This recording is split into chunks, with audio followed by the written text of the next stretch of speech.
अमेरिकी राष्ट्रपति Donald Trump का कहना है कि उन्होंने एप्पल के सीईओ टिम कुक से कहा है कि वो आईफोन के प्रोडक्शन यूनिट्स भारत में न बनाएं।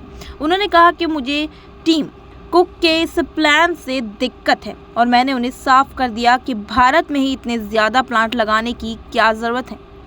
एक रिपोर्ट के अनुसार कतर में अपने आधिकारिक दौरे पर गए ट्रंप ने वहां के एप्पल के सीईओ से बातचीत में कहा कि डोनाल्ड ट्रंप ने कहा कि टीम कुक पूरे भारत में प्रोडक्शन यूनिट्स लगा रहे हैं।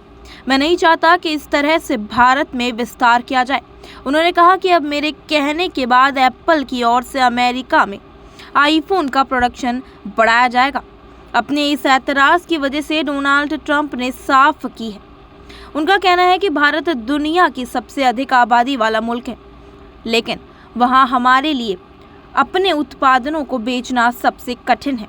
उन्होंने कहा कि भारत ने अमेरिकी उत्पादनों पर टैरिफ लगाने, ये बोलें कि टैरिफ घटाने की बात कही है और वहाँ ट्रेड डील करना चाहते हैं। इसके साथ ही अपने उत्पादों पर भी एग्रीमेंट चाहते हैं। डोनाल्ड ट्रंप का ये बयान ऐसे समय में आया जब चीन से बाहर भारत में एप्पल की ओर से प्रोडक्शन यूनिट्स लगाई जा रही हैं। दरअसल एप्पल की ये रणनीति की सप्लाई चेन में अकेले चीन पर ही निर्भरता ना रहे, इसलिए भारत में भी फैक्ट्रियां लगानी जानी चाहिए।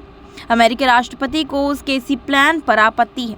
दरअसल अब तक आईफोन का ज़्यादातर प्रोडक्शन चीन में ही होता रहा है और अमेरिका में कोई उत्पादन नहीं होता था। अब ट्रंप चाहते हैं कि आईफोन की फैक्ट्रियां भारत में लगाने के बजाय अमेरिका में ही लगे।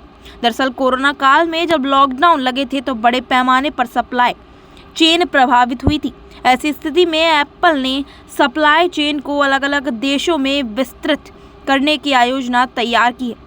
इसी के तहत कई जगहों पर एप्पल के आईफोन के प्रोडक्शन की तैयारियां हो रही है। भारत में ज़्यादातर आईफोन दक्षिण भारत में फॉक्सकॉन टेक्नोलॉजी ग्रुप की ओर से बनाए जा रहे हैं। डोनाल्ड ट्रंप के इस विवादित बयान से काफ़ी जनों को यही बोले कि भारत को ज़्यादा आपत्ति है। आपका इस पूरे मुद्दे पर क्या विचार होगा, हमारे साथ कमेंट सेक्शन में साझा करिए और ऐसे ही देश दुनिया की तमाम खबरों से जुड़े रहने के लिए बने रहिए नेक्स्ट 9 पॉलिटिकल बाइट पर।